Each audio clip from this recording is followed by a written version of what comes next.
ચાવડા આપણી સાથે છે। રમેશભાઈ, કેટલો વિશ્વાસ પેટા ચૂંટણી છે, જે પરિણામો જે ભૂતકાળમાં આવ્યા છે, કઈ રીતે જુઓ છો આપ? હું અહીંયા 10,000 મતથી જીતવાનો છું, આ પાક્કું છે। આયાથી ઉમેદવાર અહીંયા ચાલતો નથી, હું નક્કી જીતી જવાનો છું। ખાસ એ લોકો કહી રહ્યા છે કે છેલ્લા 2 ટર્મથી ભારતીય જનતા પાર્ટી જીતી રહી છે અહીંયા, અને 47,000થી વધુ મત જે છે તે મળશે ભાજપને। ના, અહીંયા પણ ભલે જીતી જાય હોય, પણ અહીંયા આ વખતે ચાલવાના નથી।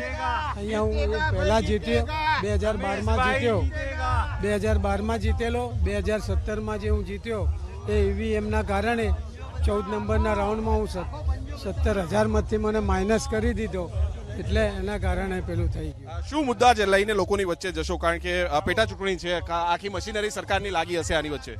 સાહેબ, ભ્રષ્ટાચાર ખૂબ ચાલે છે। જોઈ શકાય છે રમેશભાઈ ચાવડા, તેમનું સ્વાગત કરવામાં આવી રહ્યું છે।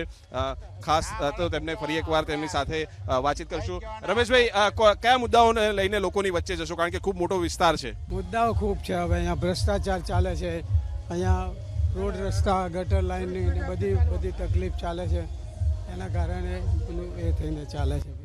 સરકારની આખી મશીનરી લાગેલી હશે સામે, ભારતીય જનતા પાર્ટીની આખી મશીનરી લાગેલી હશે, તેની વચ્ચે લોકોનો મત મળશે? અમે એની સામે કટ્ટરતાથી અને વ્યવસ્થિત આયોજનપૂર્વક લડીશું અને અમે જીતી જઈશું। તો બધા શો જોવા માટે વીટીવી ગુજરાતીની એપ્લિકેશન ડાઉનલોડ કરી દો। એપ સ્ટોર અને પ્લે સ્ટોર બંનેમાં અવેલેબલ છે। અને અત્યારે જ કરો વેટ કરીએ છે?